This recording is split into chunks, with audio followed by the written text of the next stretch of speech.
What? You can take my money, mister. The sentence didn't come from a grown man trying to be generous. It didn't come from someone trying to look like a hero. It came from a little black girl with two messy puffs and a purple backpack that looked heavier than she was. Darius Cole blinked, still holding his card in the reader. Declined. For the third time.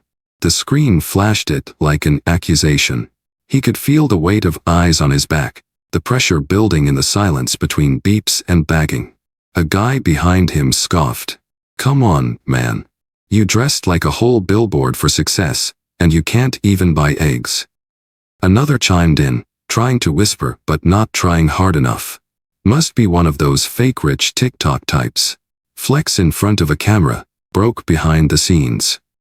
Someone actually laughed. The kind of laugh you remember.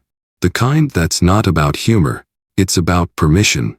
Permission to mock, to dismiss, to write a person off without even asking what happened.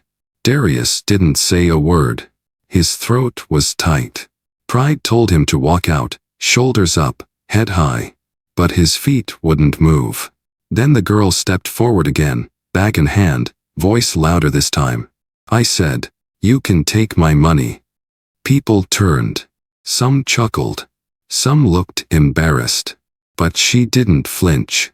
She held that little cloth bag out like it was made of gold. And maybe, to her, it was. This moment, it wasn't about groceries. It was about grace. It was about what happens when life knocks you down, and the hand reaching out to lift you belongs to someone the world never expected. That's the beginning of this black story. A story of unraveling, rebuilding, and choosing what kind of person you'll be when no one's clapping. If this moment pulled you in, drop a comment and tell us where you're watching from. Maybe someone nearby is hearing this story too. And maybe, we're not as alone as we think. Take a breath. Forget the headlines. This isn't about fame or failure. This is about what happened next. And why it mattered. The sliding doors of the grocery store closed behind him with a soft swoosh, but the noise from inside still echoed in Darius Cole's ears. The laughter, the murmurs, the sting of that declined message blinking in red. He stood there on the sidewalk, holding nothing but his pride, battered, bruised, and barely standing. Then, small footsteps. Soft and steady. Hey! The girl's voice came again, gentle now. You forgot this. Zora held out the bag. The same one filled with coins and a few crumpled bills. She offered it like it was a normal thing to do. Like she hadn't just stepped between him and humiliation. Darius knelt down slowly, trying not to let the weight of the moment show on his face. That's yours, he said, voice thick. You should keep it. My mom says if you have more than enough, you share. But if someone's standing alone, you stand next to them. He blinked. Of all the people in that store, it was this little girl who had seen him. A woman's voice called from a few feet away, worried but not frantic. Zora, baby? What's going on? She approached quickly. Early 30s, scrubs under a windbreaker, tired eyes that had seen too many long nights. She didn't do anything wrong, Darius said immediately, rising to his feet. Actually, she might be the only one who did something right. The woman, Shanice, paused, assessing the situation with a sharpness only a single mother on edge can manage. Then, softer, you okay? Darius exhaled. Getting there. Zora tugged her mom's sleeve. Can we have dinner with him? Shanice blinked. Sweetheart. Please? He looks hungry. Not just food hungry. There was a long silence, and for the first time in a while, Darius didn't feel like disappearing. I don't want to intrude, he said. Shanice nodded slowly. There's a small diner 3 blocks down. We were headed that way. Darius smiled, just barely. Mind if I tag along? Zora beamed. Only if you sit by me. And so they walked under a sky still bruised from sunset, a strange trio bound not by blood or past, but by kindness. The kind that asks nothing and changes everything. The diner had been closed. A handwritten sign taped to the door read, "Back tomorrow, out sick." Shanice had frowned at it, Zora had pouted, and Darius had stood quietly, unsure whether to say good night or thank you or something in between. Then Shanice had shrugged. "Well," she said, "I got leftovers and a microwave. It ain't fancy, but you're welcome if you're hungry." Darius hesitated for half a second before nodding.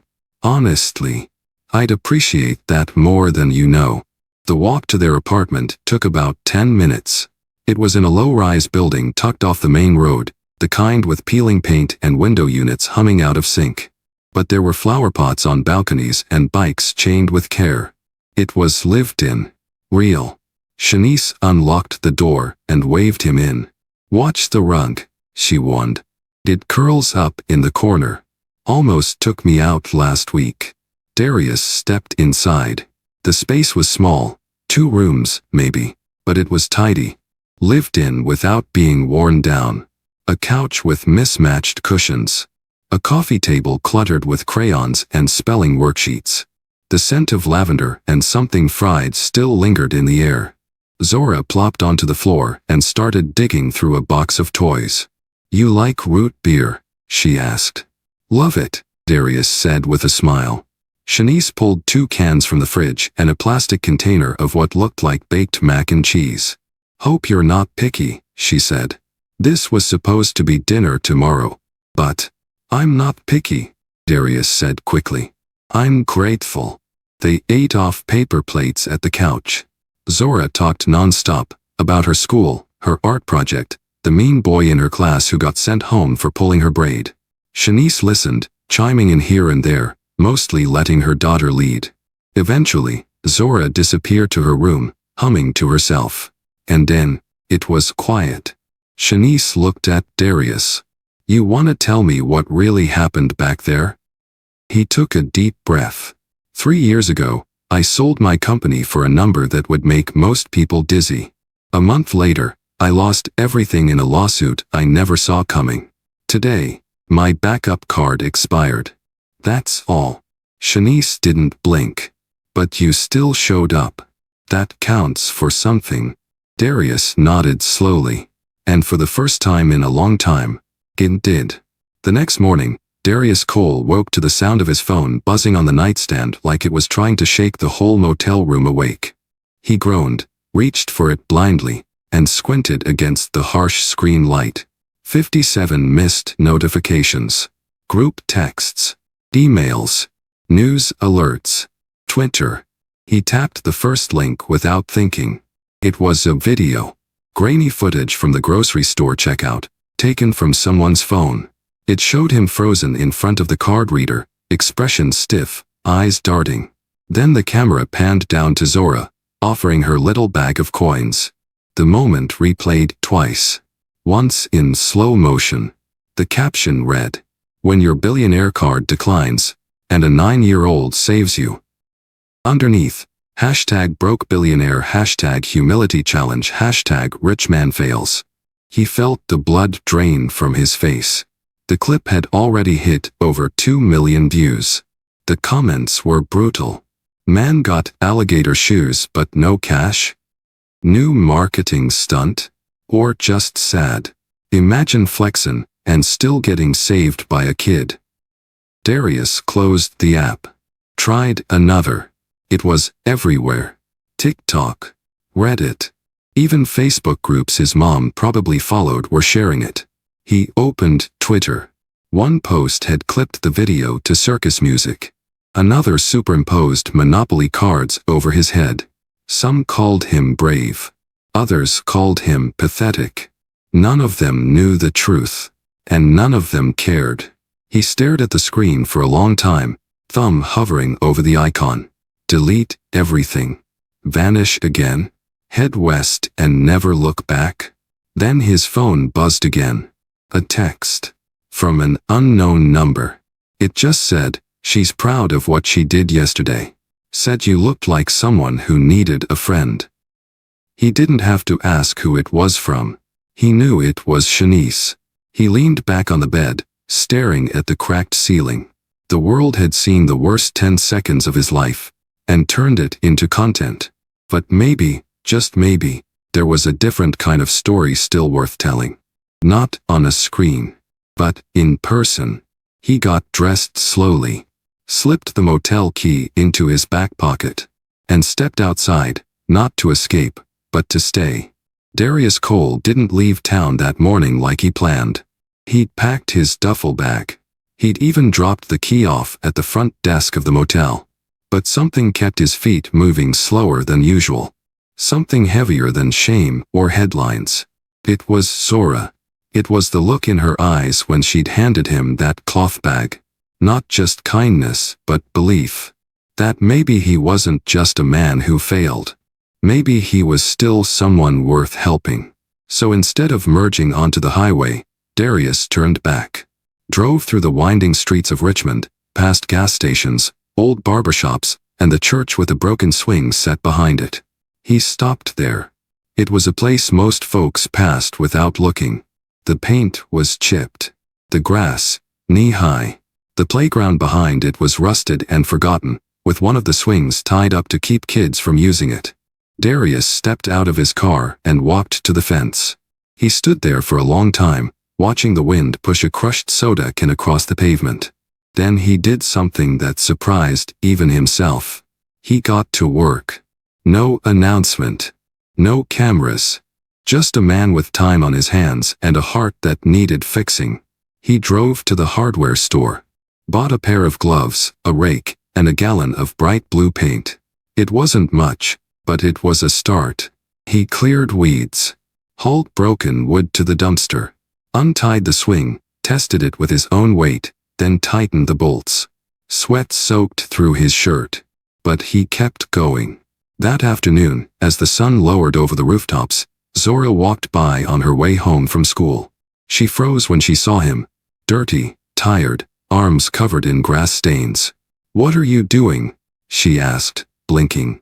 Darius looked up and smiled. "Fixing stuff." She grinned wide. "It's about time." Shanice arrived a few minutes later. Said nothing at first. Just watched him paint. "You stun?" she finally asked. He didn't look up. Just dipped his roller back in the tray. "Yeah," he said softly. "I think I am." And just like that, the choice was made. Not to run, but to rebuild.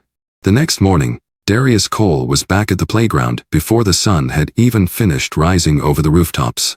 The air was cool, soft with the smell of damp earth and sawdust. He stood for a moment at the edge of the churchyard, sipping a cup of gas station coffee and staring at the work left to do. It was still rough, but it was no longer forgotten. The swing set gleamed faintly with a new coat of blue. The seesaw, once tilted sideways with a rotted board, now sat level and sturdy. But there was more. The slide was cracked. The benches were warped. The fence leaned like it had lost its will to stand. Darius walked the grounds like it was his own backyard. He wasn't in a hurry. This wasn't about checking boxes. This was about repairing something with his hands. Something no stock price could measure. By mid-morning, a few neighbors had started to notice. A man in work boots and a ball cap slowed as he passed in his pickup. A jogger paused at the corner, pulling out one earbud. "Hey," she called out. "You with the city?" "No," Darius replied, wiping sweat from his brow. "Just helping out." She looked at the playground, then at him. "Well, looks better already." He nodded. "Thanks." Word started to spread, not fast, but steady. Quiet mentions at the barbershop. Side comments at the corner store. By that weekend, a few others had shown up. One man brought a toolbox. A woman brought a jug of lemonade. A teenager offered to repaint the old hopscotch pattern on the concrete. No one asked Darius for his name. No one brought up the video. They just worked. Side by side. Zora came every afternoon, carrying her own little paintbrush, wearing her oldest sneakers. She painted stars on the new bench and whispered proudly, "Now it looks like magic." And maybe it did. Because something was shifting. Not just in the playground, but in Darius. He wasn't just fixing swings. He was finding himself again. One bolt, one board, one day at a time. The knock came just as Darius was tightening the bolts on the new slide. He was crouched low, hands dirty, wearing the same worn jeans from 3 days ago. The sun was high, the day already hot. Sweat clung to his back, but he didn't mind. Not anymore. He looked up. At the edge of the church lot, leaning against a black SUV with tinted windows, stood Marcus Tate. Polished shoes, crisp white shirt, designer sunglasses. The same signature smirk Darius remembered too well. For a second, the world slowed. It was like seeing a ghost. One that still owed him something. Marcus didn't wave. He just said, "You're hard to track down." Darius wiped his hands on a rag and stood up slowly. That was the point. Marcus stepped forward, scanning the playground like it offended him. "Is this what you've been doing? Painting swing sets and fixing slides?" "I've been building," Darius said simply. Marcus tilted his head. "You walked away from everything. From the company, the money, your name. You had people wondering if you lost it." "I didn't lose it," Darius replied. "I gave it away. On purpose." Marcus reached into his pocket and pulled out a glossy folder. "We've got something new. Something clean. Venture-backed. Quiet entry. You'd be at the table again. No press. No lawsuits. Just power." Darius didn't even reach for the folder. "You didn't come here to offer. You came to pull me back." Marcus paused. "You're trending again, D. You know that, right? You've got people curious. If you wanted to flip this whole humble hero image into something real, now's the time." Darius looked down at the slide. The bolts were tight. The paint, fresh. "You ever think maybe this is something real?" Marcus laughed, soft and smug. "Come on, man. You don't belong here." Darius met his gaze. Steady. Unbothered. "I didn't either," he said. "Not at first. But now. I think this town needs someone who shows up. Not someone who shows off." Marcus stepped back, face unreadable behind his glasses. "Doors open," he said, placing the folder on the bench. "But doors close too." Then he walked away. And Darius let him. No regret. No second glance. Just the sound of a child laughing nearby, calling, "Mr. D, the monkey bars are loose." And that was the only thing that needed fixing. It started with a whisper. A tweet. Just one. Then a screen grab. A video. Grainy, black and white footage from a security camera. It showed a man in a hoodie, standing in front of the mural behind the playground. The one Zora helped paint. The one that said, "Be the helper." The man was holding a can of spray paint. And the next morning, the mural was ruined. A large $sign had been sprayed over the words. And underneath, in bold red, "Fake Savior." Darius stood there, staring at the damage.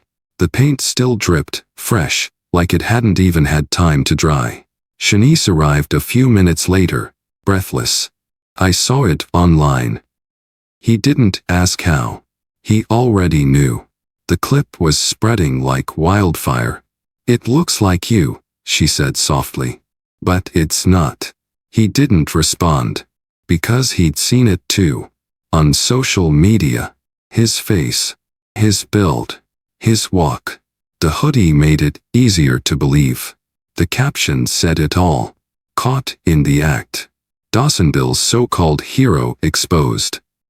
Comment after comment. Thousands of them. He staged the whole thing. Just another rich man playing poor for sympathy. Manipulator. Liar. Clout chaser. No one asked for facts. No one waited for truth. They just assumed.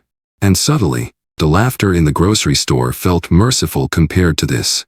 That afternoon, A small group formed outside the community center. Not angry, but not friendly either. Arms crossed. Phones out. Doubt in every stare. Darius stepped outside, stood in front of the ruined wall, and said nothing. What was there to say? A man who once ran boardrooms now stood in the shadow of suspicion, again. Later, Zora walked up, holding her backpack tight to her chest. She looked at the mural, then at him. "Did you do it?" she asked, her voice quiet. Darius crouched down. "No," he said softly.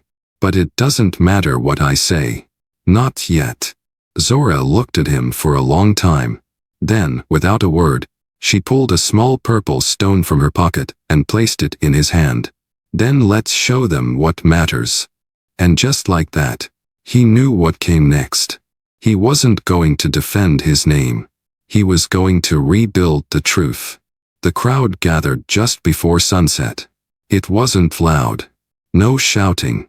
No signs. Just people, neighbors, parents, teenagers, standing outside the community center with folded arms and weary eyes. Some held their phones up, already recording. The mural behind Darius still bore the damage. The red paint, the dollar sign, the accusation sprayed across his efforts like a scar. It was still fresh, and so was the doubt. He stepped forward slowly, his hands empty, nothing rehearsed. "I know what's out there," he said, his voice steady. "The video. The rumors. The spray paint. I've seen it too." No one interrupted. "I didn't do it. I didn't touch this wall. But I also know some of you might not believe me. And I get it.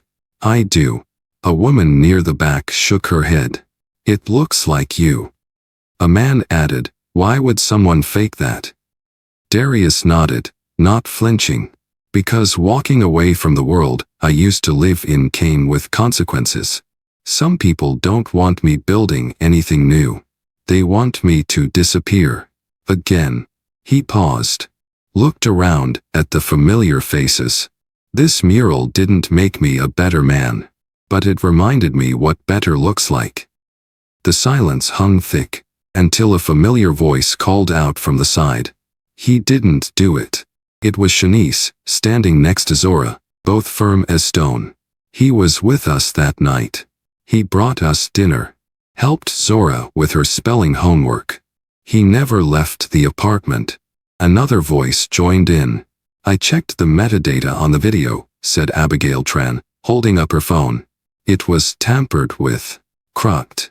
Edited. Whoever posted it wanted us to see what wasn't there." The crowd murmured.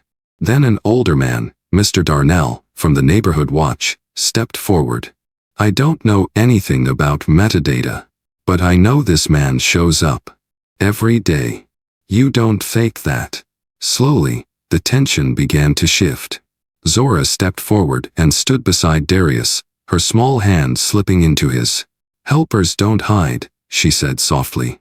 "They stand." Darius looked down at her, heart full. He had faced down boardrooms, attorneys, headlines.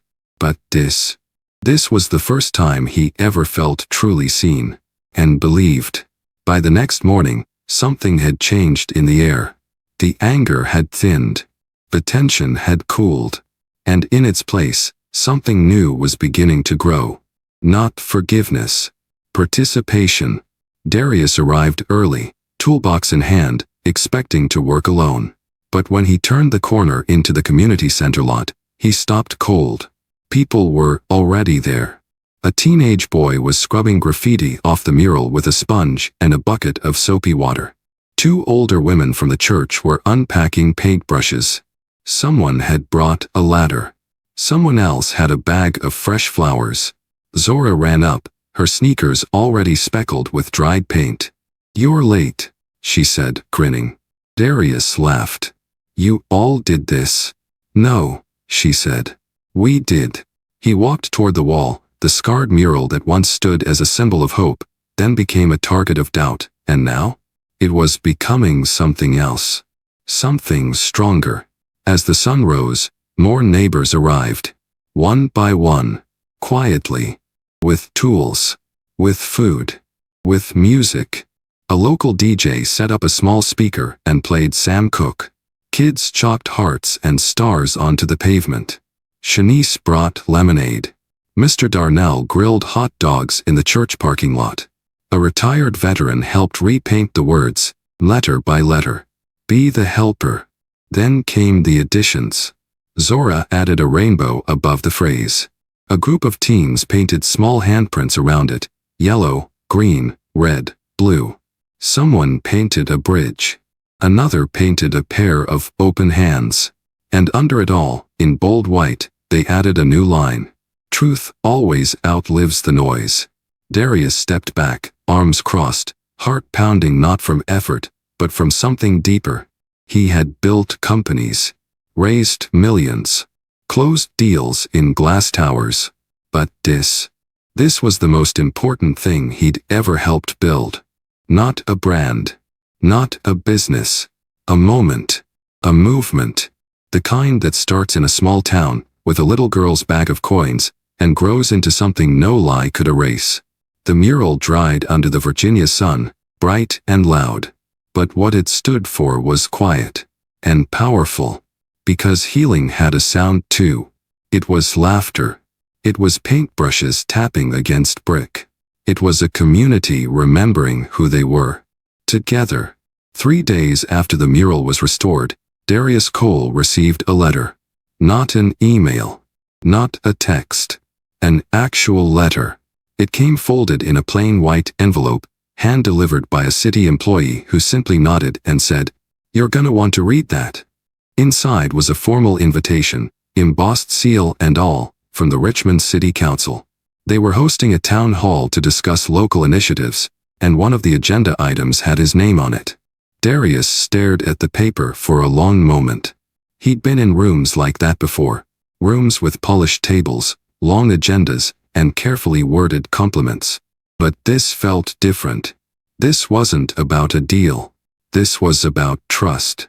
At 6 p.m. sharp, he walked into the small auditorium behind City Hall. The air smelled like floor polish and community effort.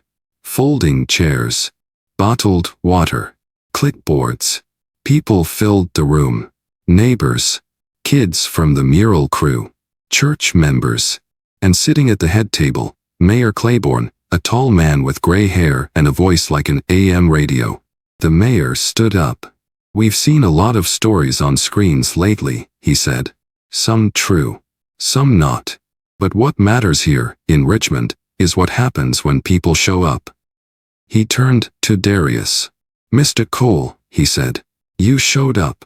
You worked when you didn't have to. You led without needing credit. And that's why we'd like to dedicate something permanent, something that lasts." The crowd murmured. Darius felt his chest tighten. The mayor held up a framed plaque. It read, "Helper's Corner, in honor of community, truth, and action." A small park space near the church, where the old fence used to sag, had been cleaned up, planted with flowers, and turned into a reading and play area. They named it after the mural. And after the man who stayed. Applause rose, not thunderous, not theatrical, but real. Honest. Zora clapped loudest, standing on her chair. Darius didn't speak at first. He just placed his hand over his heart and nodded, eyes glassy. And in that moment, it wasn't about being right. It was about being rooted. Because respect isn't taken. It's earned. And in that room, filled with neighbors and second chances, he knew he had done exactly that. The letter arrived on a Thursday. It came in a sleek black envelope, slipped under the door of the community center while Darius was inside organizing donated books for the new reading corner. At first, he thought it was junk mail. But the moment he opened it, he knew exactly where it came from. Marcus Tate. Again. The letter was brief. Just a handwritten note and a business card. Board position. Rebrand. Come home. No pitch. No fluff. But the message was clear. One more chance to reclaim everything. That night, Darius sat on the steps of the playground, the letter in one hand, the purple stone from Zora in the other. The center was quiet now. Only the sound of crickets and distant cars humming through the dark. Shanice joined him with 2 paper cups of warm tea. "You okay?" she asked. He showed her the letter. She read it in silence, then handed it back. "What are you thinking?" Darius stared out at the mural, now lit gently by the new solar lights someone from the neighborhood had installed. "I used to believe success meant being everywhere at once," he said. "In every room, every headline, every conversation. And now I think real success means being fully present in one place. With the people who actually see you." Shanice nodded. "That's a different kind of wealth." "Yeah," he said. "But it doesn't come with stock options or interviews on Bloomberg." She smiled. "Maybe not. But it comes with kids asking you to fix their bikes. And neighbors leaving peach cobbler at your door. And purple stones." Just then, Zora stepped out, barefoot and sleepy, rubbing her eyes. "Mr. D," she mumbled. "Are you gonna leave?" He looked at her, his heart tightening. "No, baby," he said, voice soft. "I'm staying." She yawned. "Good. We still gotta finish the flower beds." He watched her disappear back inside, then slowly tore the letter in half. Then into quarters. Then again. Let the past knock. He wasn't answering. Because this community, this work, this peace, was more than enough.